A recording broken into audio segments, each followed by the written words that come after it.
Assalamualaikum warahmatullahi wabarakatuh. Selamat pagi Anda semuanya. Di video pembelajaran kali ini, Wawan akan menjelaskan tentang sistem organisasi kehidupan, khususnya untuk materi jaringan hewan dan tumbuhan.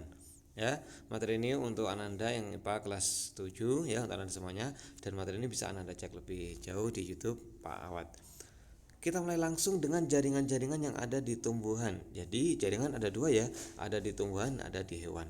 Yang pertama adalah jaringan meristem.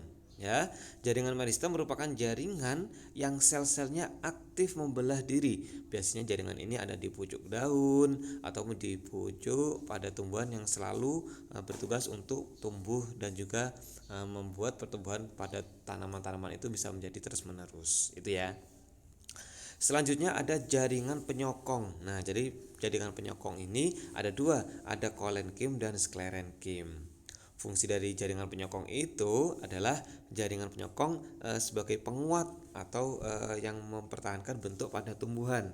Jadi agar tumbuhan itu kalau kita lihat sangat kuat sekali batangnya ataupun daunnya. Nah, jadi jaringan yang menguatkan seperti itu adalah jaringan penyokong. Kalau manusia punya tulang ya. Nah, selanjutnya ada jaringan dasar gitu ya atau parenkim ya. Jaringan dasar ini ada di tumbuhan bagian daun gitu ya. Nah, fungsi dari jaringan dasar ini adalah tempat untuk berlangsungnya fotosintesis pada tumbuhan ya. Kita lanjutkan dengan jaringan pengangkut ya. Jadi ini kalau di manusia punya jaringan darah itu ya. Nah, jadi pembuluh darah. Nah, kalau di tumbuhan punya namanya jaringan pengangkut. Di mana jaringan pengangkut pada tumbuhan itu terdiri dari dua, yakni xilem dan juga floem. Fungsinya dari jaringan pengangkut adalah untuk proses pengangkutan zat-zat yang ada di dalam tumbuhan, yang ditransferkan dari satu tempat ke tempat yang lain. Dan selanjutnya adalah jaringan pelindung atau yang paling luar dari tumbuhan, yakni jaringan epidermis. Ya, nama lainnya adalah jaringan epidermis. Fungsinya apa ya? Untuk melindungi permukaan tumbuhan. Ya, permukaan tumbuhan yang dari luar semuanya dilapisi dari jaringan epidermis itu.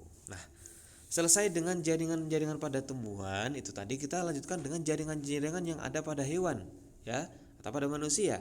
Yang pertama ada jaringan epitel ya. Jaringan epitel itu jaringan yang sangat tipis ya. Fungsinya adalah menutupi atau melapisi lapisan pada organ-organ manusia. Paru-paru, lambung, usus. Nah, dilapisi oleh jaringan epitel. Selanjutnya ada jaringan otot. Wah, ini yang kuat nih ya. Fungsinya adalah membantu proses pergerakan rangka manusia ataupun organ-organ yang ada di dalamnya. Ini jaringan yang sangat kuat pada manusia ya. Selanjutnya ada jaringan ikat ya, jaringan yang menyokong bagian jaringan-jaringan yang lain ya. Jadi dia menguatkan dari satu jaringan ke jaringan yang lain dihubungkan dengan jaringan ikat. Dan selanjutnya adalah jaringan syaraf ya.